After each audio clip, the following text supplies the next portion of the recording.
Hello everyone, I'm Jaha Zainabu and welcome to Storytime with Jaha Zainabu 24. So for today's story time, I mentioned that I am a poet, but I also write short stories, but I've also written a novella. More than one, but I'm going to share a few chapters of one of the ones that I had written. I wrote this story, God, in 1997. 97? Yes, in 97. So I wrote this story in 97, and I was looking back on the chapters to see, if there was anything that would be weird to say on camera or whatever. And there's so much about this story that I have forgotten. I kept it in my blog and in my files because I always said that one day I would update it. One day never really came. Well, kind of. When I first wrote the main characters had pagers. That's how far back we go. The main characters had pagers. And then one year, I was like, you know what, let me pull the nickel out. The story is called The Nickel. So I said, let me pull the nickel out and, work on it and see where I want to update it. And so the only changes I made is they don't have pagers anymore. They have cell phones. So I'm going to read some of the chapters beginning with chapter 1. And just keep in mind that I wrote this in 97. So give me some grace, okay? The nickel, let me just give you a quick overview. The nickel, spelled Nikel. The nickel is a place. It's a club, a really big club that a man named Hannibal owns. And you know what? I'm not going to give you that. Just the nickel is a place. It's a club. Hannibal owns it. So just, I hope that you are just in a space where you can listen and follow. Ideally, you are on a long drive. That would be cool. So you're on a long drive, or you are in bed resting, or you are someplace still where you can hear and follow. Thank you again for being here. So, The Nickel, Chapter 1 by Jaha Zainabu. February 1997, Saba sat with Olivia on the front porch on Cliff Drive in Pasadena. Saba rarely said much to anyone, which made her just the right company for Olivia that day. That day, the parrots flew over the house just as Olivia had finished praying. That must mean something, she thought, the way they squawked and chirped and flapped as she got up from folded hands and crossed legs. She and Saba sat there on the porch, separate and together, the way a cat and its human share the living room sofa late in the day. Each in their own world, connected by the occasional sight of each other. Together, they inhaled as the breeze whispered the smell of jasmine into their spaces. At the same time, they looked up at the clouds and listened to the birds and what they had to say. As one lonely lock escaped Olivia's cream head wrap, she brushed it out of her face and looked past her lilies, beyond the roses and the fountain, and onto her beautiful Pasadena neighborhood she loved so much. Looked out onto the trees that had been on the block longer than most of the residents. She wondered what the trees would say if they could speak. Her mind raced and landed on her childhood, on her father who often came home from his construction job and plopped down on the couch. How she waited to hear his old truck making it the best it could to get around the corner. She was a precocious 7-year-old lady and loved her father like voodoo, like magic, a language, a journey only she was born to understand. She thought about how he used to send her to Den's Market on the corner of Wardlow and Delta near their home on Cameron Street in Long Beach, California, with a note for John the cashier to please give Olivia a pound of hog head cheese and zigzags. She proudly carried the package home to her father like she had just completed a secret mission. In turn, he gave her 2 quarters and then rolled up his homemade cigarettes and chomped on his stinky meat. Olivia's mother knew nothing about the journey. She was praying, all the time praying, singing glory, glory unto his name. Olivia was the perfect blend of Mr. and Mrs. Bentoncourt. She could shoot dice, pick the sweetest watermelon, catch squirrels, fry chicken, and pray a sinner saved, all before she turned 5. But now, years later, on the porch in Pasadena where she sat with roses, lilies, lizards, the sky, and Saba, she knew. Olivia knew, but didn't know because she did not want to know. A chapter was about to end, and another one soon to begin. You could listen or not, but ignorance didn't stop it from coming. Change is the only constant of life, her mother often said. Things can't stay the same. They can't, was her relaxed response when she and Olivia were returning home from St. Mark Baptist Church after communion Sunday in their white dresses, opaque stockings, and big hats. And the tire went flat under Mama's black Cadillac, whose plates read, "O say Baba, thank you, Father." They sat right there in the middle lane on the busy Pacific Coast Highway just before Long Beach Boulevard. Olivia was glad she was there with her on that day that Mama had insisted on driving. She would not let Olivia get out of the car before they held hands to pray. Mama took Olivia's hands and closed her eyes while Olivia looked around apologetically at the cars that inched their way around them and blew their horns. I said amen. Mama shook Olivia's hand to let her know that she knew that she had not been praying, but had been focused on man's world, not God's world. Oh, you were praying so softly, I couldn't even hear you. Because I wasn't talking to you, was Mama's reply. Olivia easily flagged down help from the gentleman 2 cars behind them. In no time flat, the spare tire was put on.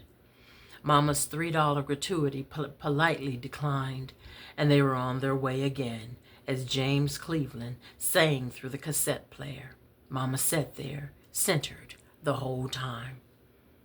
Mama, you're going to have to stop driving, at least by yourself, okay? What if I wasn't here with you? Do you think you're talking to a fool? If you weren't here with me, then do you think I would have just sat here and withered away in the middle of the street like a struck down dog? Something would have happened. It always does. Things can't stay the same. They can't.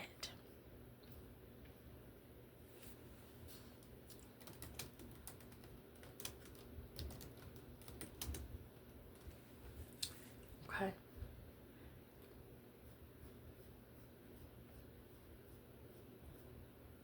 Chapter 2. The melodic sound of the rain early that morning fell on the trees, the roof, against the window, and made Aubrey think of the rabbit.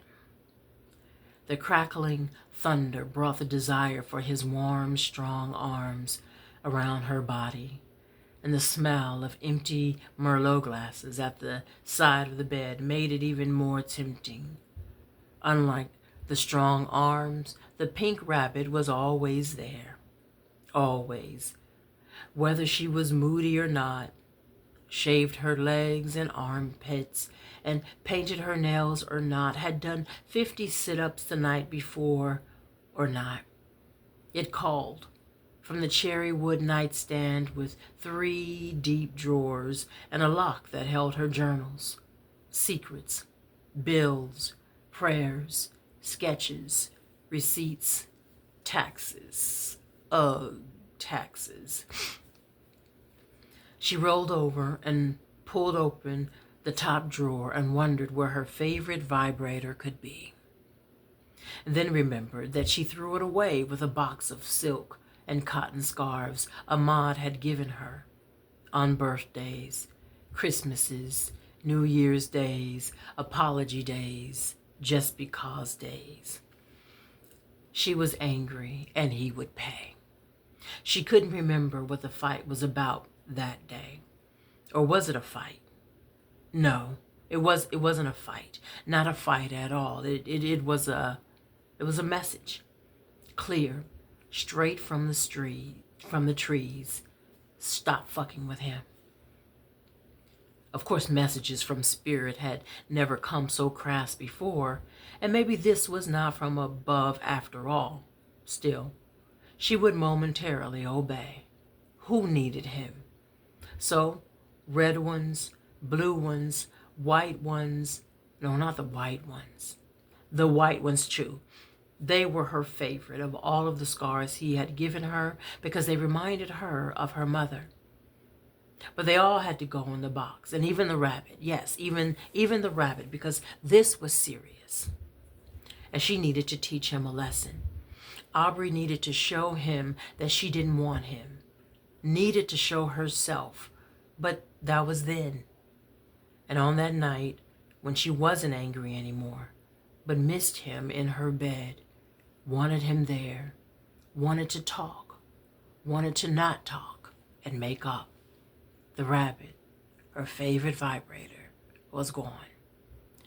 The next morning, she stood in front of the oval mirror in the bathroom and stared at the large praying hands freshly painted on the walls and the black angel that looked down from the ceiling in the peppermint-scented glow of the candle still burning from last night. Help me, Lord. She gently sat down on the toilet and grabbed the sketchbook, leaning against the tub, and flipped through some old sketches. Too poofy, too short, too something. She slammed the book short. Nothing. She lightly stepped over the yoga DVDs and went to the bedroom. Yoga tomorrow. For sure tomorrow. Dear Mom, New Style magazine is interviewing me here in the house today to be featured in their Who's on the Up and Up section. I'm excited about it, but I have magazines, newspapers, and clothes spread everywhere. Dishes from the last 3 days in the sink and dirty laundry out. Davis has been in New York for almost a week showing her work in a gallery. I miss her when she's gone. I've been frantically working on gowns for a ball coming up soon, and I'm still trying to come up with ideas for my own dress that I'm nowhere with, by the way, and it's driving me crazy because this is supposed to be the dress that I should have the strongest vision for, but I don't have anything.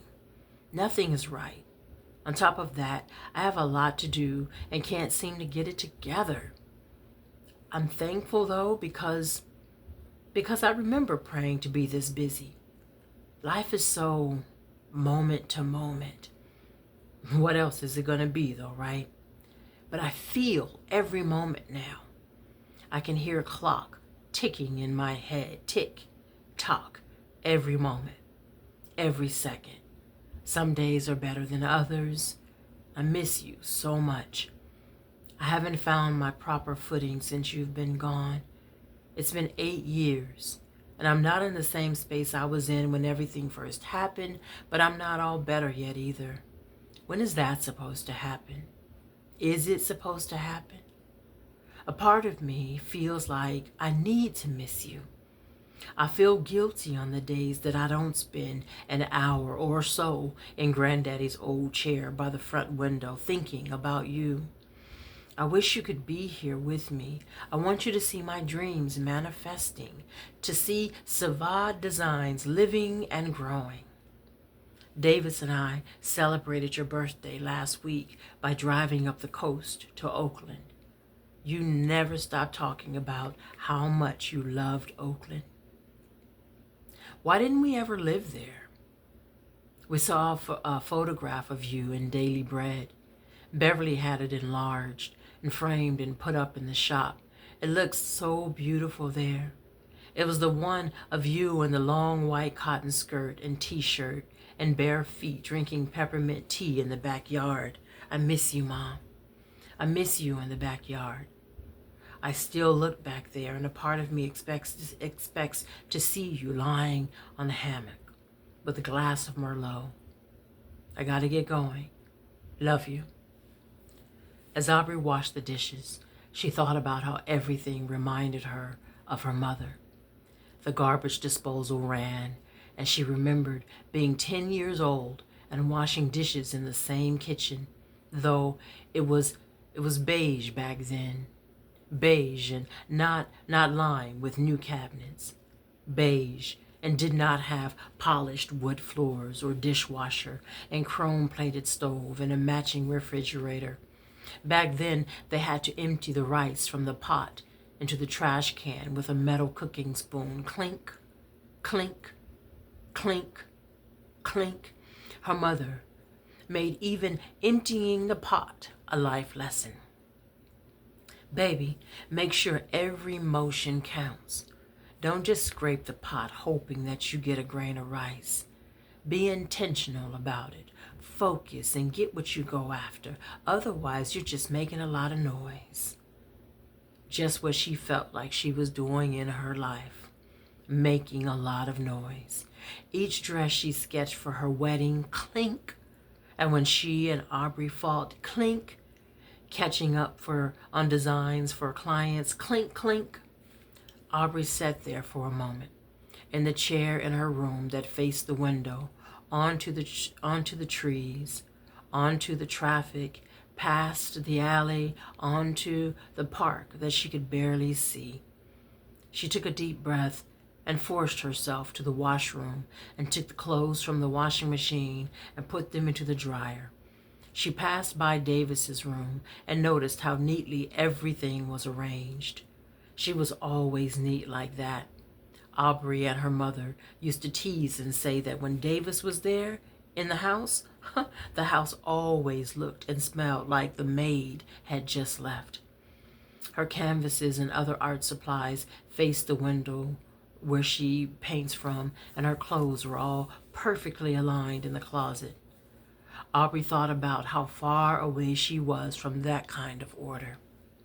Then she stopped, as it came to her then that she needed to go ahead and go on and take her walk because she couldn't see when she would fit it in that day. Every day for the past 3 months, she walked on the 2-mile trail she carved for herself near the house, down the hill, east on Stalker, down to Lamert Park, and back up the hill to home. Every day. She usually went after her morning journaling, and sometimes again in the evening with Davis. She and Ahmad had Jewel's talent show to attend at her school at 6. Jewel had been talking about the talent show for weeks. She had written a poem that was a secret and was going to perform a dance. It usually took just under an hour to complete the walk, and the folks from New Style weren't due until 1:30.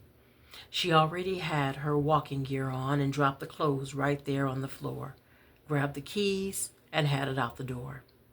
Down the hill, on Stalker, Mrs. Lynn's twin 7-year-old daughters were dressed in pink dresses and checkered Vans, looked like they had just made mud pies, were out playing with all those cats as usual. Mrs. Lynn was inside fussing as usual. "Hi, Miss Aubrey. Good morning, girls. You don't know what the hell damn you doing. Fix fast and get out my house." Mrs. Lynn was at it with the cable guy. A car passed that blasted stings, "How fragile we are." And Aubrey walked faster to keep up with the music. Sting was one of her favorite singers years ago. She recognized how refreshingly odd it was to hear Sting's voice loud from a 6'4" convertible in the neighborhood. She picked up the pace and made it down to Leimert Park faster than she expected. She loved the shops and the homes in that area. Some of the same people were still around since she and Davis were little girls. There was Omar selling his jewelry, and Billy Higgins had a drum class for the children, the same class she took when she was a child. And Mrs. Pete still had her sweet potato pie shop that never opened before 10 and was always closed by 4. "This neighborhood is just going to pits," she would say. According to her, it had been going to pits since before Aubrey was born. That day, there was a festival going on, but Aubrey couldn't tell what they were celebrating, like it really mattered in Leimert Park. Degnan Boulevard was packed. There were poets on the stage, and the African dancers were calling in the rain, or the spirits, or good luck, or something, and the smell of curry chicken was coming from one of the vendors' tables. "I wish I had known about the festival, because maybe Davis and I could have had a table together, selling clothes and art like we did in the good old days," she said to herself, out loud. Of course, she was already behind and had an interview, and Davis was in New York, and they usually only made enough money to cover the expenses for the booth rent. Next time, she thought. She received the flyer from the young roster with the big eyes and long, pretty lashes, who collected donations for the new Black African Unity Private School. The same school, the same young boys she donated to every festival for the past 3 years. Now, when the school was going to be built, she had no idea why, no idea when, and why they would send a child to do that was also beyond her. But everybody's got to hustle these days. Apparently, it was Carter G. Woodson's birthday. She had never heard of a Woodson festival before, but cool. Black Booth Day is what her mother used to call all the festivals. All of them, just a reason to sell stuff. Her mother was the first one in line, dressed comfortable in her signature extra long flowing cotton skirts and tank tops, smelling like peach oil. Everyone knew Andrea around there. Enough of this, she thought. Aubrey had to make it back up the hill to stay on her time track. The doorbell rang. The doorbell rang as she had finished her second cup of tea. She planned to seat everyone in the den and would make sure that every room visible from each seat was perfect. Frankincense lightly burned in the kitchen, and the scent from the jasmine plants just outside the den windows drifted in sweetly. She practiced her smile in the downstairs bathroom mirror as she applied her makeup. Foundation just under the eyes, a little blush on top of the freckles, green eyeshadow, mascara, and a soft brown lip gloss. Her hair was finally dry from the shower and was wrapped all up in a white cotton scarf. "Oh, I've always loved fashion. I designed my first dress when I was in the 9th grade. My grandmother had given me her sewing machine a few years earlier, and I made it right here in this kitchen." She practiced answering questions they might ask And then with a slight laugh, with her head tilted back and eyes closed just a bit to show the nostalgia on her face, as if she was Diane Carroll and had a cigarette in her mouth with a long black filter stick. Darling. She had done these interviews before, and they always seemed to be more and more about her personal life than they were about the work she'd done. She answered the door wearing her own creation, a pair of soft peach genie-type pants that rested comfortable and low on her hips, a silver belly chain, and a cream backless top that tied behind the neck and at mid-back. She had 2 silver ankle bracelets on her right ankle and rotated her position during the interview between having her legs crossed, showing her bare feet, and sitting cross-legged on Granddaddy's big brown swing-back chair. She tried not to fidget too much as they asked about the someone special in her life. She would seat them across from her on the white couch so that they would get the wall of Davis's art in the photo they took of her. Everything was well laid out. The cut apples and soy cheese with strawberries, cantaloupe and grapes on the coffee table with the wine glasses and pomegranate juice and water. Hello there. Come on in.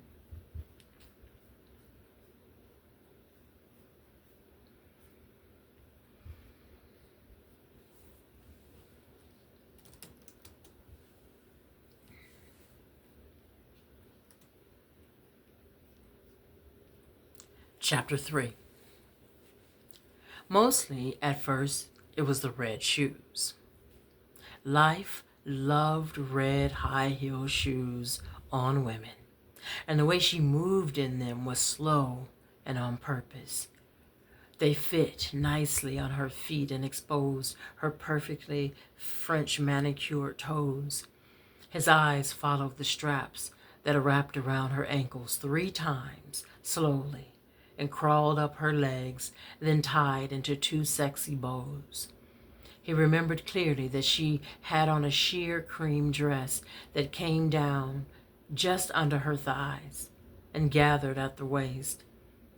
He traced her frame slowly from her feet up to the spaghetti straps over her tanned shoulders.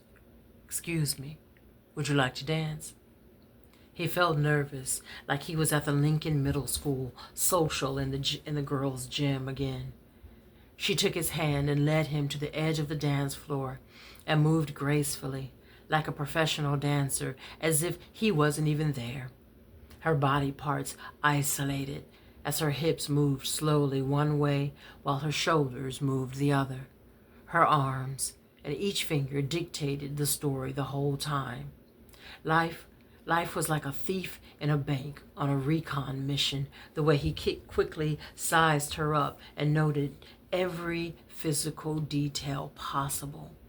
Her long black hair was pulled back tightly and tied in a bun, not like the latest black woman's hair fashion, which was hair slicked back with too much gel, and then from nowhere a surprise ponytail that curled and frizzed and was supposed to look natural, but looked more like a Christmas present instead.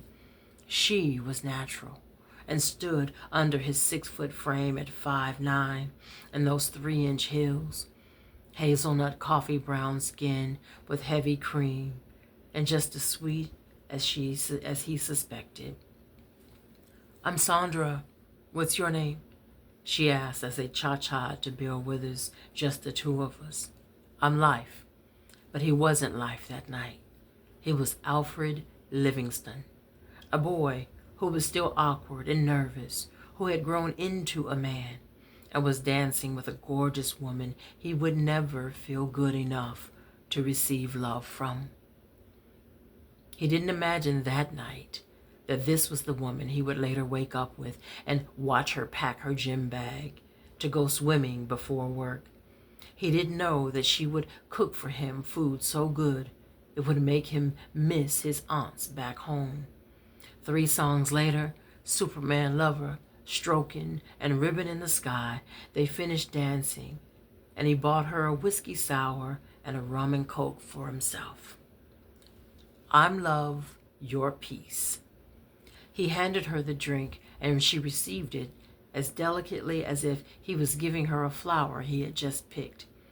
The glasses at the NIKEL were all engraved with positive words, messages: love, peace, be kind, smile, always something suited to whatever you needed to hear, like fortune cookies. For a brief moment, he looked at his glass and remembered the last time he was there. He was so pissed off with his record label and had considered leaving. He thought it was funny how his glass simply said, "Jump." He should have, he thought. They found a quiet corner at the north wall of the dimly lit room under the mural of the purple kissing hearts. "Happy birthday," he said. "Thank you." How lucky for me to meet the birthday girl and steal her away from the party. Are your friends going to come snatch you away from me soon? Not likely. My birthday was actually yesterday. I celebrated with my girls last night. Mostly those are people I work with. My birthday is a good excuse, but they're just here to end the week and release the stress. That bad, huh? Well, not always, but sometimes. Why are you here? Their elbows rested on the carved-out masks on the wooden tables, and with their heads in their palms, they talked. He was relaxed as he listened to her soft and sure voice. He hadn't remembered conversations that easy before, where he spoke and she responded. She asked and he answered. As life looked back, he laughed at the thought that they probably looked like Joni and Chachi sitting together, sharing a malt at Al's diner. No brothers. 3 sisters, though, but no brothers. And my relationship with my grandmother? No one has ever asked me that before. Let's see. No thoughts from either one of them whether it was right to ask. So why did the two of you split up? Or what did you get your mother for Valentine's Day? Was corny. Who cared about what was too much information, cool or smooth? There was only her perfect smile and full lips and great teeth. Only sweat beading on his bald head. He hoped she didn't notice. His fingers that inched their way to touch the tip of her waist, her wrist again. The way she smelled, like green. Her shoulders fell. His shoulders fell being near that green, that eased the tension from his neck. After an hour of straight talk, he gave her his number. She handed him hers. It's not really my style to call the woman the very next morning, but since we had such a good time last night, I thought I'd check to see if you'd like to go out again. Well, for the record, we didn't really go out last night. I was there and you were there. She didn't care that he could hear in her voice that she expected him to call, and I'd love to. Hooking up, falling in love, making connections was easy at the NIKEL. The place was a work of art. It was a Basquiat masterpiece in the middle of real life, surrounded by liquor stores that stayed open all night in one way or another. Stores that sold alcohol, candy, and condoms by day, and weed, crack, and pussy by night. It was also next to storefront churches and schools. There were black-owned clothing boutiques that sold the latest fashions for $10 and up. Hair and nail shops where Asians promised hair straight like mine. And then there was the NIKEL. Hannibal loved art. He collected things and collected people, connected dots and made wholes. The walls were covered with rare photos of Billie Holiday, Nina Simone, Miles Davis, and other jazz musicians. Many of them played and hung out at the club across town Hannibal owned before, the one in Inglewood. The Blue Lights, the Notes, and the Christian Brothers were a few of the really great jazz bands that played there. There was always a magical kind of energy there. Couples danced and dishes clinked among the buzz of conversations from various tables.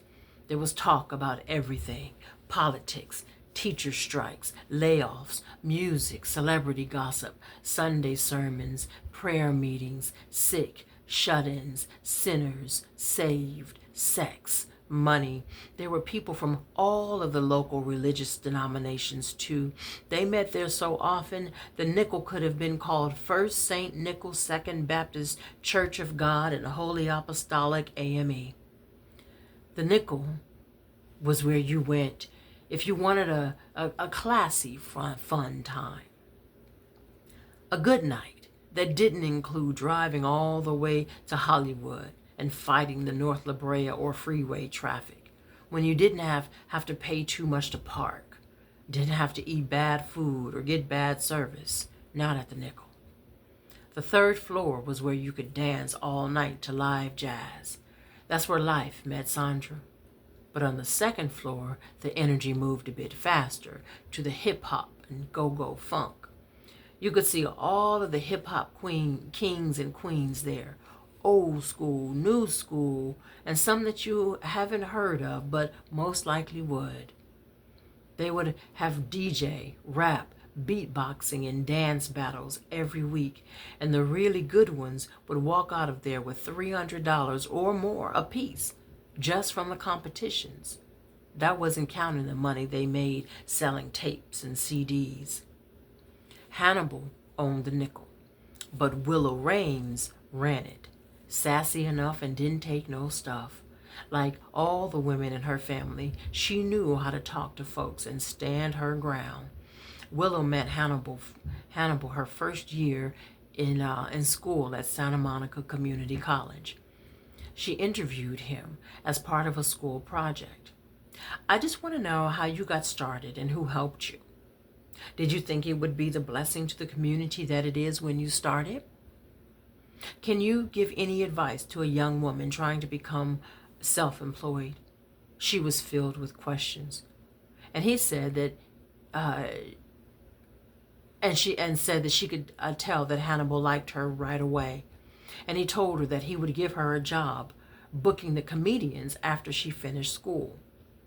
She didn't graduate, but she decided that she was done with school after she and Marvin got together and had a baby boy, Alex. Since she had done such a good job dealing with all of the comedians, Hannibal promoted her. She was basically in charge of the whole club. Tuesday nights were always the busiest nights at the NIKEL for Willow. She had to get to the club early to make sure that there was enough change for the drawers, the tables were set up, and the DJs and the bands for the second and third floors were all ready. Hannibal always told her to empower her team and stop being such a solo player. Something was wrong with her niece Neb's Impala one Tuesday night.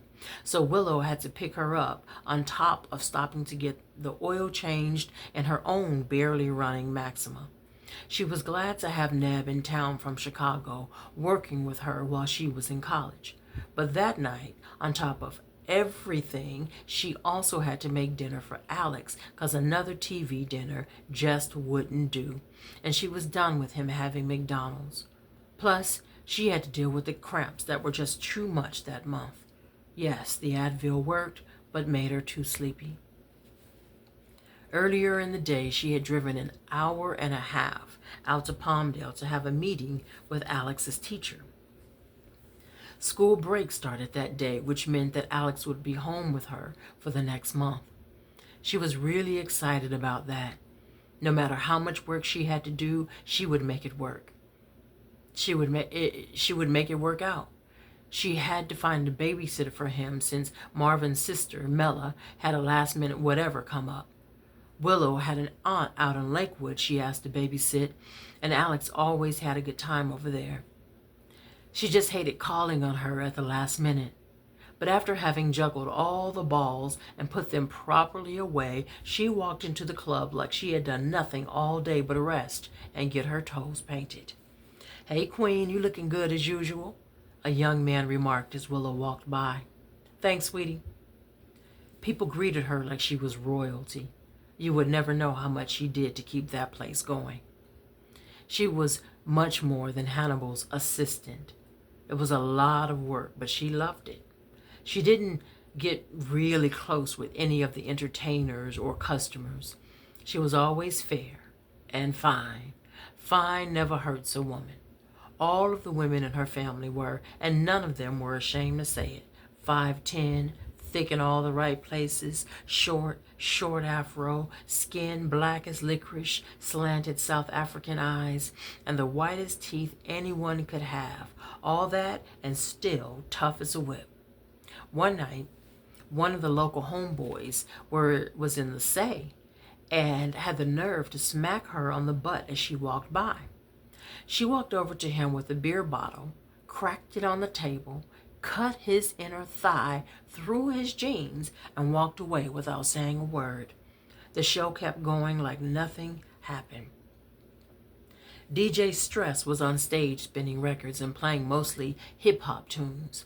Eric B. and Rakim, KRS-One, Queen Latifah, and others with clean cuts. Hannibal was serious about not having a record full of cursing. "That's not what my customers pay for, and if they do, they mistake," he said. Essence was the 6-foot caramel brown, sexy, sassy host of The Say, and made her way up to the stage. When she got up there, she gave the signal to Stress to cut the music. The Say was packed. There were waitresses bringing food, taking orders, having fun. Hey y'all, it's good to see everybody here looking good for me tonight." Essence perused the room and smiled. "So we gonna call this old school night since all my folks is here from back in the day." Essence was on stage being her usual funny self. "Hey Raymond, you looking kind of good tonight? You get that divorce yet?" The crowd laughed as his wife gave him a big kiss. Stress spun the old school jams, and the crowd cheered. Essence got back on stage. Okay, brothers and sisters, it's time for our very, very special guest. Now, you've seen him on BET, Def Comedy Jam, HBO, and all that. You've seen him in the movies. He's one of our favorites here at the Say and across the nation. He's not just one of my favorite comedians, y'all. He's one of my favorite people. Y'all know who I'm talking about. Put your hands together and get ready to have the laugh of your life right now. That's right. Keep it coming. Keep it coming. Keep it coming. Ladies and gentlemen, my friend and yours, Life. Come on up here. Life never liked long introductions. They were too much pressure, and he never felt that he deserved them and was scared that he couldn't live up to them. He came off like this confident guy, but he is an entertainer, an actor. That's the job. A lot of people, when they got to know Life, told him that he was a different person on stage. "Well, yeah," he would respond. "You show me an entertainer who was the same off stage as he is on stage, and I'll show you an entertainer who is being on stage while he is off stage with you." Every introduction seemed to get longer and more intimidating.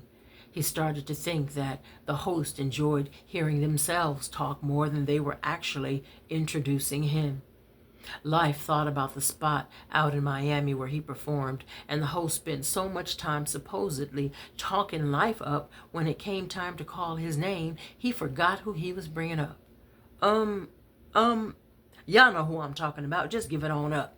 At that point, Life didn't even know who he was talking about anymore. The crowd cheered, and just before he went on stage, Sandra surprised him with a big kiss.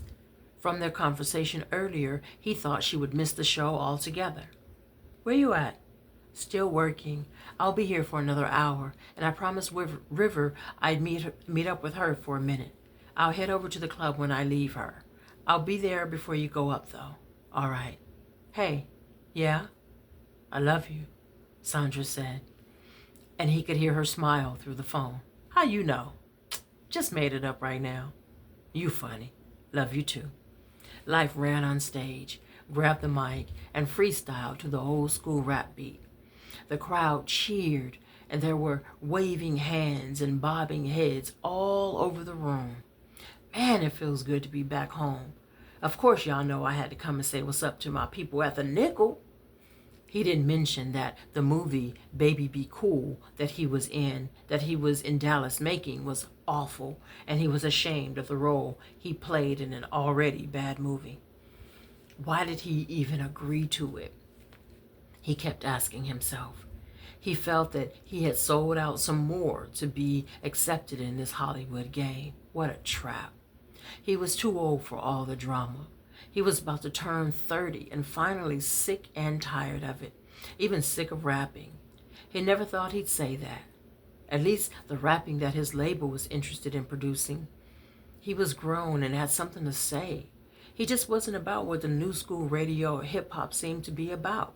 Just sick of niggas, bitches, hoes, fucking, killing, banging, shooting, and all the other nonsense that blared from the radio stations. He wondered how a brother who made his money like that was going to explain to his daughter or his niece or his son what bitch you ain't shit but a hoe and a trick meant. It's funny though. A lot of rappers spend half their time calling other men punks and fags, and the other half expressing how much they hate women. So who are you taking your shirts off and flexing for in the videos, huh? Yeah, it's time for rap to become the voice in the community that I remember. Those were the comments he made to a reporter at The Grand. When it printed, his label called him and said that he needed to focus on making music and not try to be the poster boy for new positive rap image. Life was ready to leave the the rap industry all alone. But what would he do after he left? He didn't have any real passion for acting. He worked hard on his music to get where he was. Since he was a kid, he knew he had a talent for it. Nobody on his block, in his neighborhood, at his school, could out freestyle him. Like most kids, he was taken by the beat. Rap was it. It was in his blood, and he was determined to make it. Baby Be Cool was not scheduled to come out for another year. Life had some serious thinking to do. And what about Sandra? I want to give a shout out to my Willow tree. Willow was in a corner with a clipboard talking to Essence, and in her nonchalant way waved at him and continued her conversation. And I gotta show special love to Ball.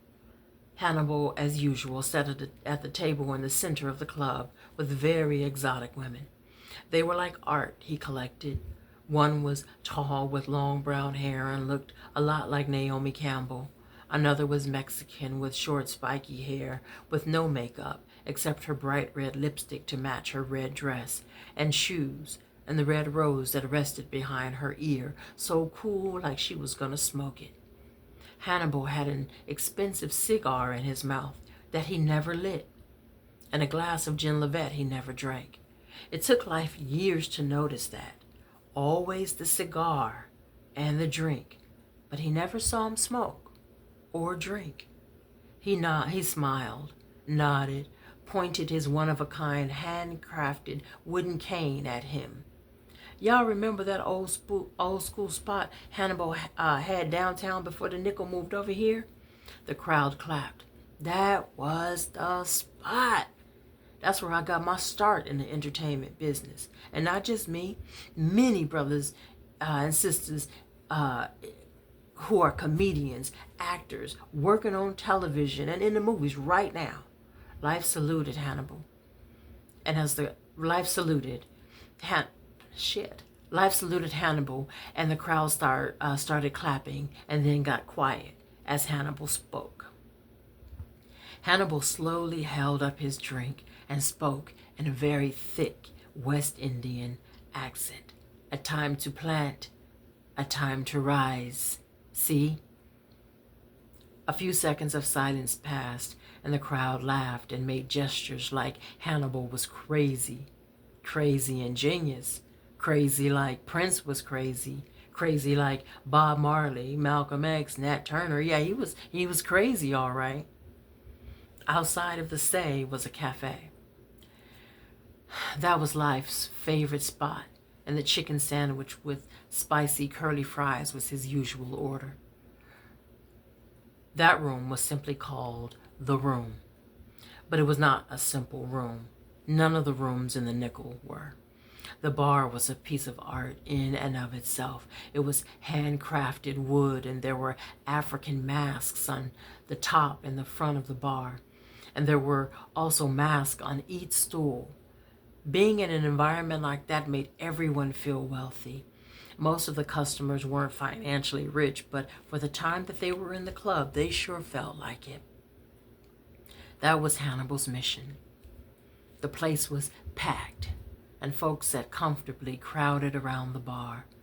Charlie Towns sat next to Life and ordered a vodka straight up. He was a 52-year-old blues singer from Memphis who used to sing a lot at the NIKEL, the one in Inglewood and the one downtown, and would tear the house up. There would not be a dry eye in the room when he got off stage. Life loved the blues. It reminded him of Sunday mornings when his mother would wake him up and make him dance with her after breakfast, and his father would dance with his sisters. Then they would switch, and his mother and father would dance with each other, and they would laugh when they kissed. Funny thing to kiss over the blues. Charlie was one of the greats and well known back in Memphis. He had toured with the greatest back in the day. He started singing the blues professionally when he was only 10 years old and stopped singing back in '94 when his wife and twin teenage daughters were killed by a drunk driver. They were on the 10 freeway one night and a car rear-ended them. The car rolled off the freeway and blew up. He said that he just couldn't sing the blues anymore once he really had something to cry about. He still loved coming down to the club, though. It gave him some happiness, giving advice to the youngsters and being around good folks. "What's up with your new CD?" He saw Life's shoulders and head slightly drop. "Hey, I didn't mean any harm. I'm just a curious fan," Charlie said. But those kinds of questions always made Life uncomfortable as it did hearing Charlie calling himself a fan of his. "I'm in the studio," which was true. Life just didn't go into the part about the label being unsatisfied with his material. Like they would know good rap if they heard it. Good music didn't matter to them. No, not to good old Player Records. They cared about the numbers, the marketing, what kind of box they could fit him in. They couldn't fit him in one, and that was the problem. "I'm waiting on your new stuff. You really got something there." "Thank you, sir." Sandra walked up to him and kissed him on the back of the head. "Hey, baby, you looked good up there." "Thank you, baby." He whispered in her ear and put his arm around her waist. "Let's get out of here." She wanted to go to Solomon's, which was a late night spot in Hollywood that everyone went to after the clubs. Life didn't want to go. Solomon's was packed. Talk about Hollywood.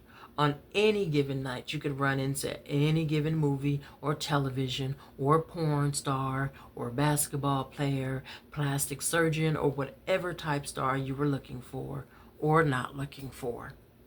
The food was just okay, but the menus were too long. Life had to laugh at himself about how badly he always criticized Solomon's for being so Hollywood. And he and Sandra hadn't been seated 10 minutes, and he had already signed 2 autographs for women who were clearly from out of town. That was refreshing, though. People from LA, Life noticed, were too jaded to ask for an autograph or picture or even give a handshake. They all had that no big deal attitude about things, especially things they considered a big deal.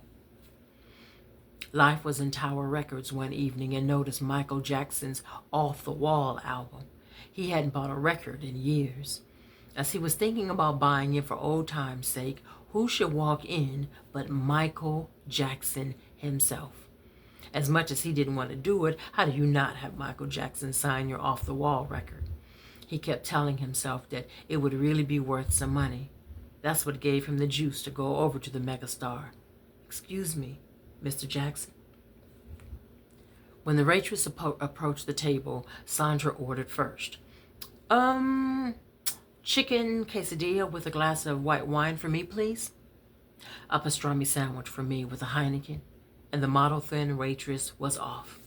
Admitted, Buster, you like it. Like what? Folks asking you for autographs and wanting to take their picture with you, and the waitress batting her eyes at you.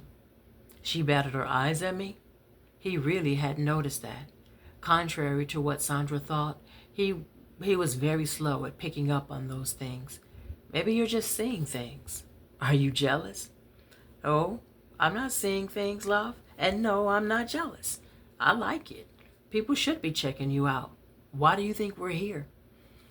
Because you wanted chicken quesadillas and a glass of white wine? Yeah, right. Chicken quesadillas that I can make at home? That's right, Life remembered. Sandra's was the one woman's cooking he could write home about. Baby, if we left it up to you, you would go to your show and come straight home or go back to the hotel every night. Your man does what? He does his job and goes straight home to his woman? What are you still doing with him? Yeah, okay, funny man. Of course I appreciate that. My concern regarding you is not that you will cheat on me.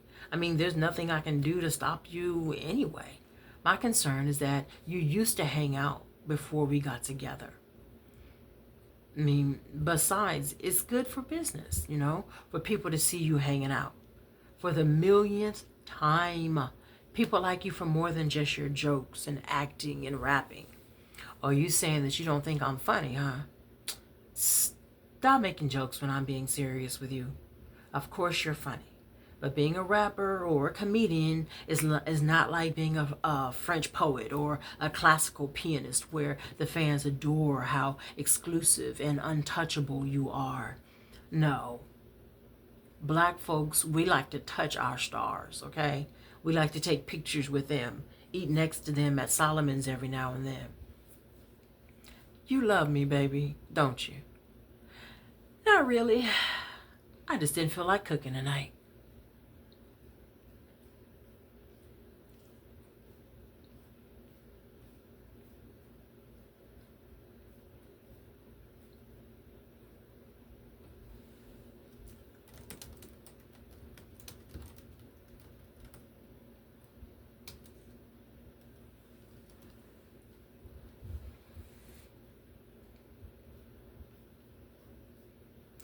Chapter 4.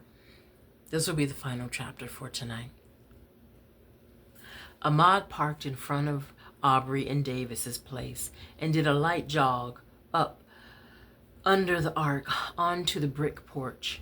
He turned around and noticed how perfectly manicured the lawn was, and the new flowers in bloom, lilies.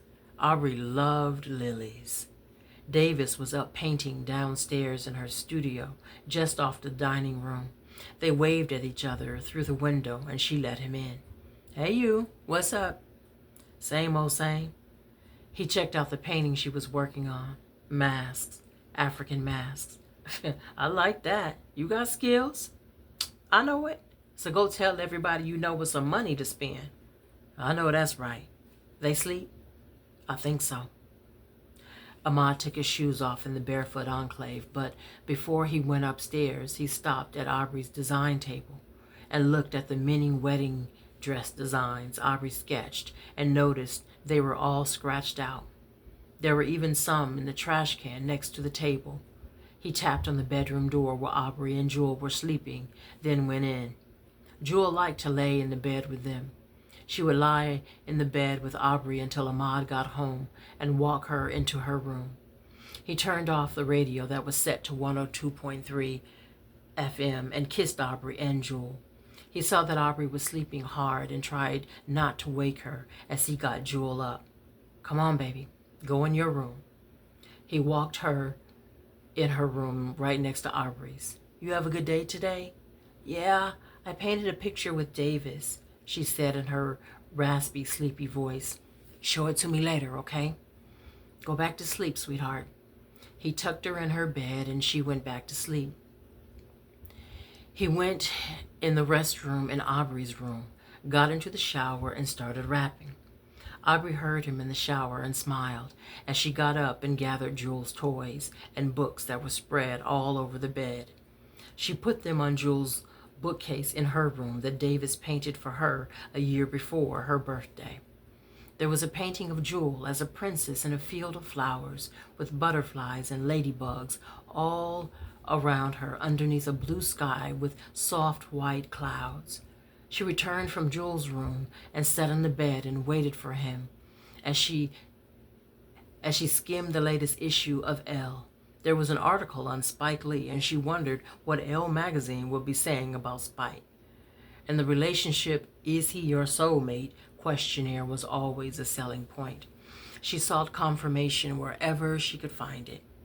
She thought about how far she had actually gone on her quest to be sure that she'd made the right decision, and that indeed she and Ahmad should get married. Or not. For years, Mama Rosa's spiritual advice house sat lonely and lit up on Crenshaw and Wilshire. She passed by the week before and decided to stop. She parked her car under the street light. Before she got out, she looked in the glove compartment where she kept extra cash and realized that she had changed her purse that morning and had somehow left her wallet lying on the bed. There was only $10 in the glove compartment, and she didn't have her credit cards on her. She did have her checkbook, but didn't know if spiritual advisors took checks. Well, if she's that connected to spirit, then she'll know that the check is good, she said out loud as she got out of the car and rang the doorbell, checkbook in hand. Ahmad opened the bathroom door wearing a white towel around his waist and his version of a sexy look on his face and performed a strip dance for her. "Daddy's home," he sang as Aubrey lightly giggled and remembered that he was sexy with his dark brown skin and short dark black hair, cut close, and beard perfectly trimmed. She loved seeing him naked. No matter what they were going through, he was as handsome as ever. She loved resting on his chest at night. It made her feel like Jewel must feel when she is in bed with them, safe, protected, home, comfortable. "You must have had a good time tonight." "Why you say that?" She imitated him rapping. Aubrey smiled and began to play with her in bed. "So, what did you fine young ladies do here all by your lonesomes without a big kiss on the neck, strong kiss on the cheek, mandingo to protect you?" He flexed his muscles as he crawled on top of her. She returned each kiss with a bite on his nipples and unwrapped the towel from around his waist, laughing the whole time. "Oh, we found a way to survive." Kiss, bite. "We did girl stuff. Now come on here and get some of this show enough good stuff." Ahmad climbed on top of her. He threw his towel on the floor and put his hand underneath the t-shirt she was wearing, his t-shirt and his boxers. He liked that. Ahmad continued kissing her neck and ears. He said he loved to hear her laugh when he tickled her ears like that, ears, neck, lips. Her moaning was always music to his ears. "Malik and Sharita are having a little get-together tomorrow. I told him that we would come," he said softly, casually, still kissing her. What?" "I have a deadline on some designs. I plan to stay home all day working here. But I told him we would be there."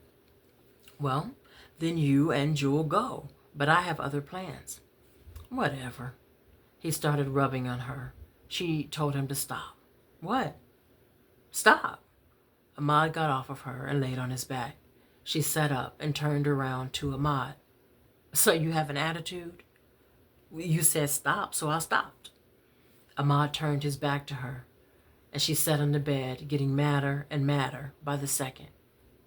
"What about all the times you flaked on me when the precious Malik called?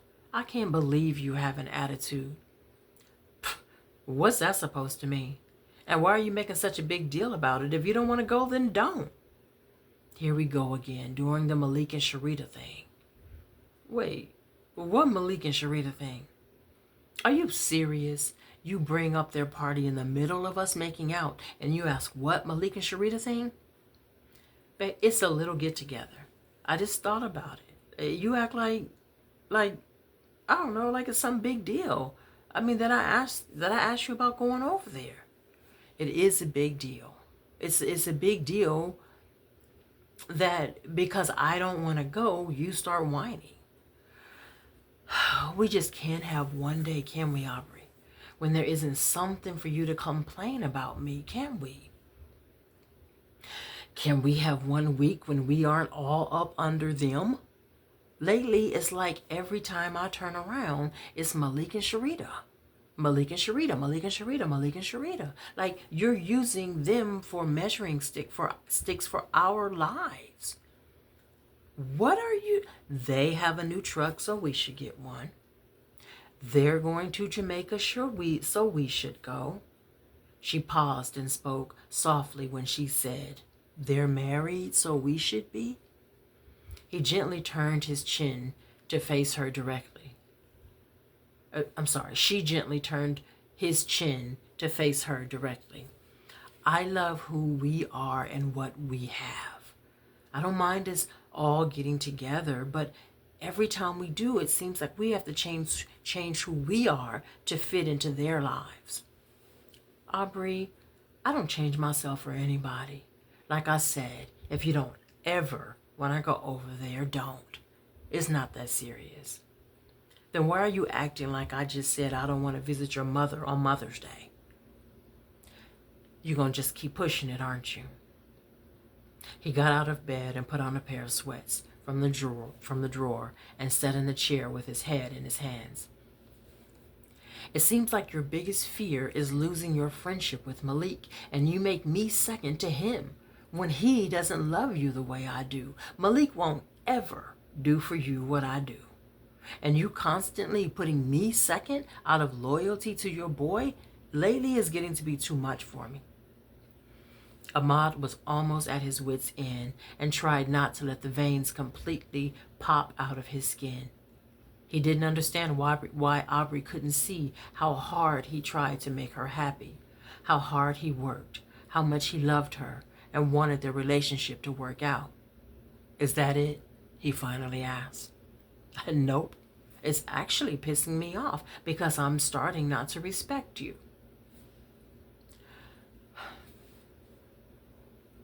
Are you just trying to push me away, Aubrey? Is that it?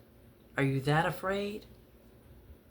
No, look, first of all, I'm a grown-ass man and I don't follow behind nobody. I have my own mind and I'm not going to stand here and defend that to you. Should a grown-ass man ever have to announce that he's a grown-ass man, though?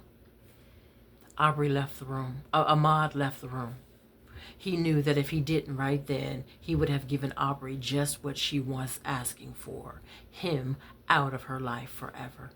He had a quick vision of the palm of his hand mushing her head into the pillow until she was out of those smart-ass remarks that only told him how afraid she really was. Why couldn't she just come out and say it? She would have to, he thought. She will have to come out and say, I can't marry you, because he wasn't just going to give up on her, on them. He left the room and went downstairs to get some fruit and hoped that Davis was not still painting, hoped she had gone to bed and couldn't hear them arguing, hoped that Jewel was asleep and not disturbed, hoped. Aubrey knew she had gone too far.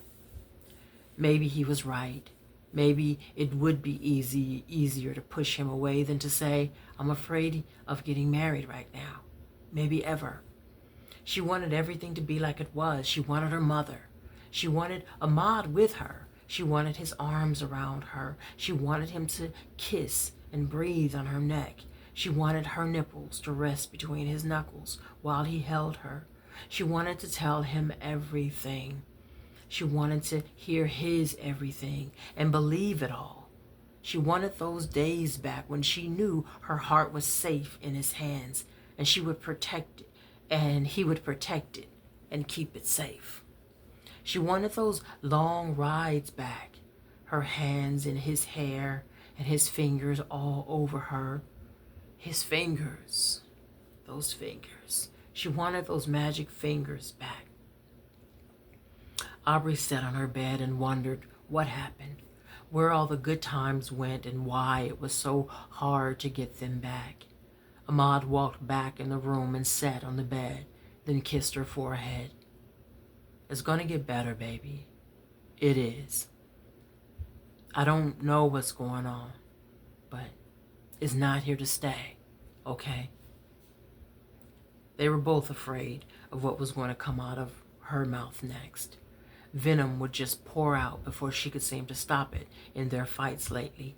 At least this one wasn't so bad, she thought.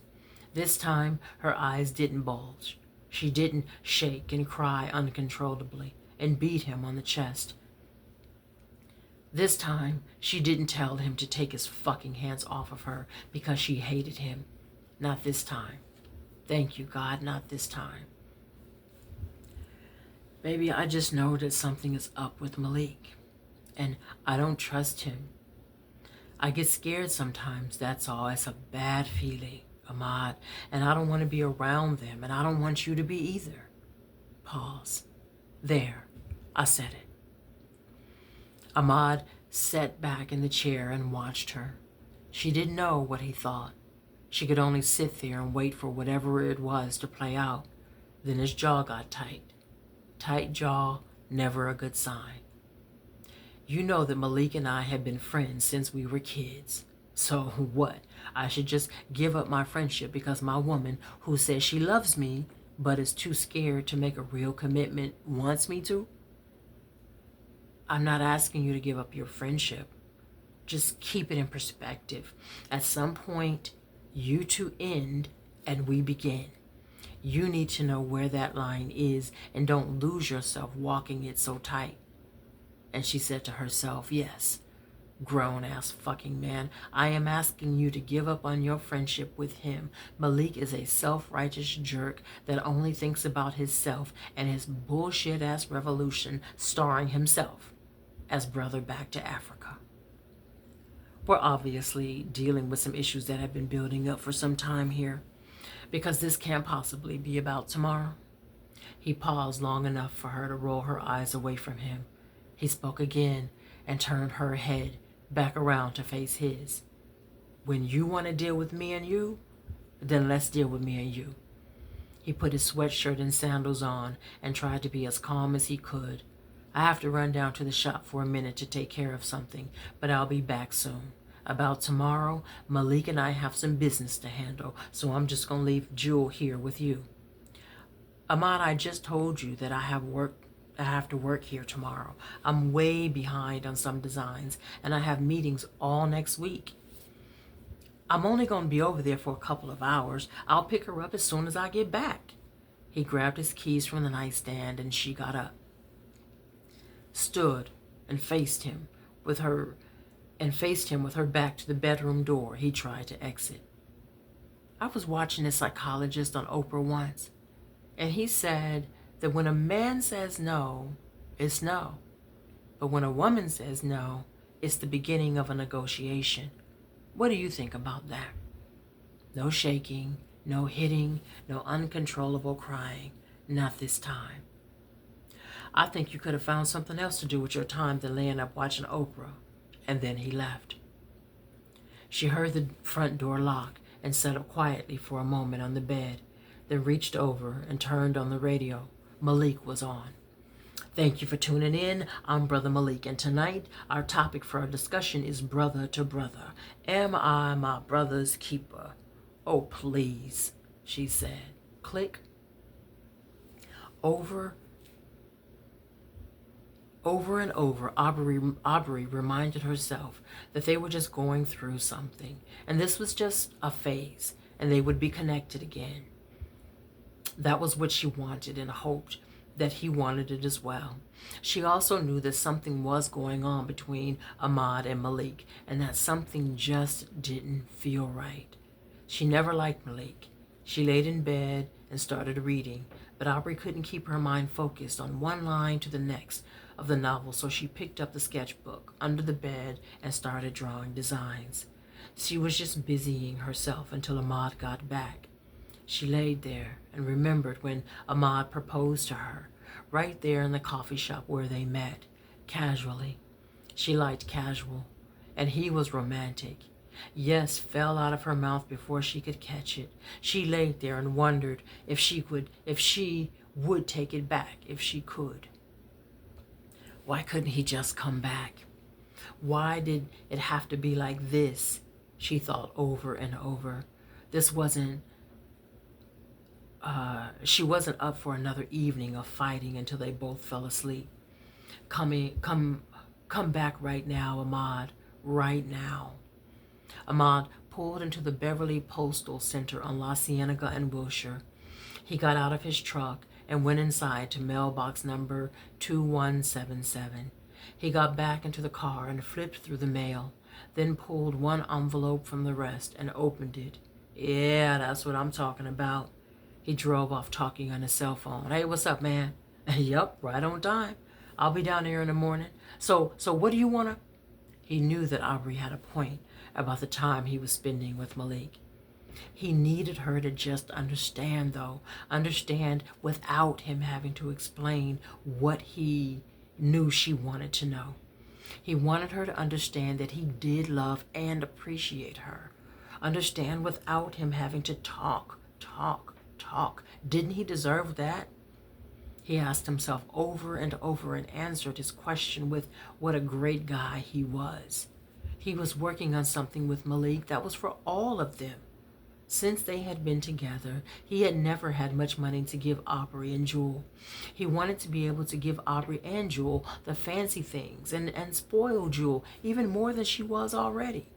And why shouldn't he have it? He had worked hard all his life. Nothing ever came easy for him. This wasn't even easy. Here he was with his own business and doing the right thing every day, and he still struggled. He took care of his daughter, was a faithful boyfriend to Aubrey. It was his time. Aubrey would be awake and angry when he returned. He had a good mind to not go back to her place. He started not to turn down her street, but to go to his apartment instead and give her some time to cool off. But he knew it wasn't all her fault. Better face the music now. Still, he didn't like all the fighting they had been doing, and about all the crazy things he couldn't even defend. They fought the night before last about a dream she had. How was he supposed to defend himself against a dream? He just had to hold on a little longer. Everybody did, just had to hold on. He sat at the stop sign longer than he needed to and thought about what he would say to her when he got home. He really hoped that she would be asleep. Hoped, but he knew that she wouldn't. He pulled into the driveway and sat again in the car for about 20 minutes. He sat there and exhaled hard. The next morning, Ahmad was gone. When Aubrey woke up, there was a note on his pillow for her. She read it and looked at the picture of the two of them on the nightstand. Baby, I love you. I know we've been fighting a lot, but we always make up the way you make me feel. She was disappointed that she was not awake when he came in the night before, but was happy to see the note. She turned on the radio, got into the shower, and prepared herself for the work she had to get done while he and Jewel were out. When she exited the shower and put her robe on, she heard Jewel singing the theme song to a kids' television show, That's So Raven, holding a bowl of Frosted Flakes. Hey, Aubrey, come downstairs. I made breakfast. Aubrey went down a couple of stairs and noticed the milk and cereal all over the floor. Motherfucker, she whispered as she walked back into her room. Ooh, Jewel said and continued to sing. Aubrey could hear the show blasting from the television in the kitchen. This was going to be a long day. Aubrey got dressed and went into the kitchen. Okay, so what's the deal? Don't mess with the fabric. Don't touch the mannequins. Don't touch nothing. Anything. And? Aubrey asked. Toy Story. Aubrey went and sat down at her design table. During the commercial, Jewel ran into the dining room to get an apple from the basket. She heard the show back on and ran back into the kitchen, knocking over the mannequins. She sat at the design table and shook her head. Let's go. Toy store! Jewel ran out of the room as Aubrey walked behind her. No. As they were leaving, Davis was coming home. She had bags from the art supply store and many canvases in her hand. Who's that little diamond coming out of my door? Aunties! Davis handed Aubrey the bags. Here, make yourself useful. She received the bags from Davis and carried them in. They walked up the stairs to Davis's room. There were paintings all over the walls and floor. Ooh, you made some more pictures, Jewel said. Girl, just one more canvas and you will have completely outgrown this room, okay? There is space for more art downstairs. Or we could redo the garage and put some up in there. We never park in there anyway, Aubrey said. I know. I do need more space, but it's so much work transporting all of that from one place to the other. Besides, I like them all right in my face where I can see them and keep working on them. Anyway, most of this stuff will be gone by the 23rd. Aubrey looked away. Yeah, I know you're not finished with my dress yet, but let me tell you one thing, miss, I got a lot on my mind. My dress better be ready for my exhibit. Girl, I got you, it will. Aubrey made a mental note to hurry up and get started on Davis's dress. It seemed to her that she was behind on everything lately. Everything, including the projects she didn't even know she had forgotten. She was not usually this sloppy with her business. As she sat on Davis's bed and looked at the paintings on the walls, she came across one of Davis, their mother, and her. Jewel was looking through the magazines on the floor and playing with Davis's large collection of black dolls. How do you think Mama would feel if she was here now? Aubrey asked. She would be proud of us and our careers. She always wanted us to do something in the arts. She made everything look so easy, Aubrey said. Remember she used to say that she would be happy with whatever we did? Yeah, right. She wanted us to be artists so much she could taste it. They laughed. She would be proud of the kind of mother you turned out to be. Aubrey stared at the painting as if she was in deep thought. She wouldn't be so cool with how we're handling our relationships, though, Davis said. What? Aubrey knew what Davis was talking about. She didn't know if she was up for one of Davis's talks about her relationship with Ahmad, though. Not today. Please, not today. I mean, she raised us to be strong and to speak our minds. She wouldn't be proud of the way we let these brothers run over us sometimes. Girl, what's going on? Are you okay? Aubrey asked. Are you okay, Aubrey? Aubrey didn't answer.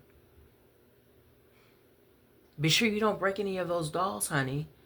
Davis knew that her sister was just trying to avoid the question and didn't even look at Jewel. She's fine. Look, we live under the same roof. I've been hearing the fights. I pretend I don't, but come on. What's going on? Nothing, girl, just stuff. Don't take this the wrong way. Davis stopped and looked at Jewel. Honey, go downstairs and fix yourself a snack and watch some TV for a minute while I talk to Aubrey, okay?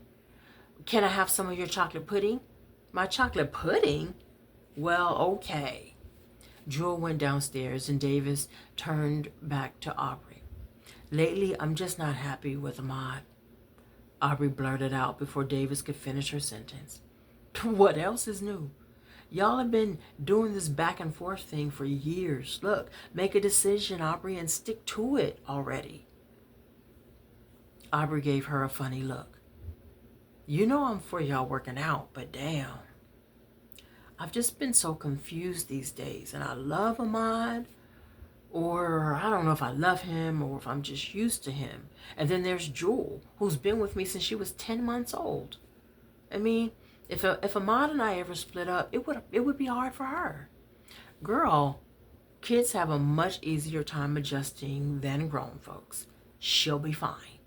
Besides, kids are like cats. You always studying them way more than they thinking about you. Girl, that was cold. Okay, but do you love Ahmad? Davis asked as Aubrey looked into space. Just be sure. Aubrey, please, before you go jumping the broom in your best creation, be sure you're sure. This is the person you're going to spend the rest of your life with. Cook dinner for her every night. Be the mother to his child. The only wing wang to death do you part? They laughed. It's just all going so fast. It doesn't even feel real. Yeah, well, once you're standing before God, the preacher, and your little white friends from design school, it's real, David said. They laughed again and settled down quickly. See, that's what I don't get. How are we more married because we have a piece of paper that says so? I mean, aren't we just as much husband and wife when we decide that that's what we are? A public ceremony is something that God decided was necessary for us. It's an outward expression of our commitment. Without that paper, you're just shacking up. And it's too easy to just leave and give up the minute it gets a little bit rocky. Hell, you ain't even committed to shacking up. If you're going to be together, then do the right thing and set a good example for Jewel. But before you do, be sure you're sure. Aubrey watched Davis's lips move and wondered how and when she got so religious. Shacking up? Was she serious? She started to respond when her cell phone rang, and she answered it. As she answered it, Davis went to take the basket of laundry into the washroom across the hall. Savad Designs, this is Aubrey. Sure. Oh, congratulations on the nominations. I heard that. Okay, well, let's sit down. Let's sit down, and between us, we'll make sure that no one else's gown could possibly be anywhere near as fabulous as yours. Now, when are you back in town? The 23rd. Aubrey looked at Davis questioningly, and Davis answered with a stern look. The 23rd is definitely not good for me. She had her organizer out and looked at her calendar. Yeah, that's great. Well, I'll see you then. Thanks for calling, and we'll speak again before then just to confirm that everything is still good, okay? You too. Okay, we'll see you then. Come on downstairs, girl. I bought a bottle of the good stuff, Aubrey heard Davis say. They walked downstairs and sat in the living room. Davis brought in 2 glasses of wine. Girl, I know on top of everything, this is a really busy period for you. Woo, God is good, girl. That was all set, Rochelle. What? Girl, go ahead. They gave each other high five. I've been looking forward to working with her for so many years. She just got nominated for an Image Award, and it just happens that she's good friends with Jennifer Bowens. The writer? Yup. And I hooked her up something gorgeous last year, and she passed my number on all set. Well, all right, Miss Designer to the stars, you are on a roll here. They celebrated for a while by doing a little dance together. Aubrey, you know I'm not trying to get all in your business. I'm just concerned, okay? Davis peeked into the kitchen to make sure that Jewel was still eating her snack and watching television. I know. I just get frustrated sometimes because Ahmad doesn't understand what I'm dealing with. I have more work than ever to do, and he's just not being supportive. He's stressing me every time I turn around. Aubrey, how do you think he might be feeling? You have a wedding date coming up early next year that you never talk about. You don't even know what you're wearing, for goodness sakes. Gee, thanks again for your support, sis. Look, I only said I was frustrated sometimes, but I'm happy mostly. From the outside looking in, you two seem like the perfect couple. I just don't want you to make yourself believe that that's what you are if you're not, just because you have time invested. I mean, because you did time isn't reason enough to do more time. But if you say you're happy, then you're happy. I love him, you know. I'm just having a moment right now. a long moment, but I do. I love him. It sounds like Aubrey is trying very hard to convince Aubrey. Davis put her glass down on the table and turned to Aubrey. Can I ask you something, sis? What? Do you think you're pushing Aubrey away because of Daddy? And that was the first 4 chapters of the NIKEL. So it was an hour and 30 minutes, which is longer than we usually go. But that's the beginning of the NIKEL. I'm so glad I kept that. Yeah, I'm gonna work on it. I'm gonna work on it. This is Story Time with Jaha Zainabu 24. I'll see you tomorrow, loves. Peace.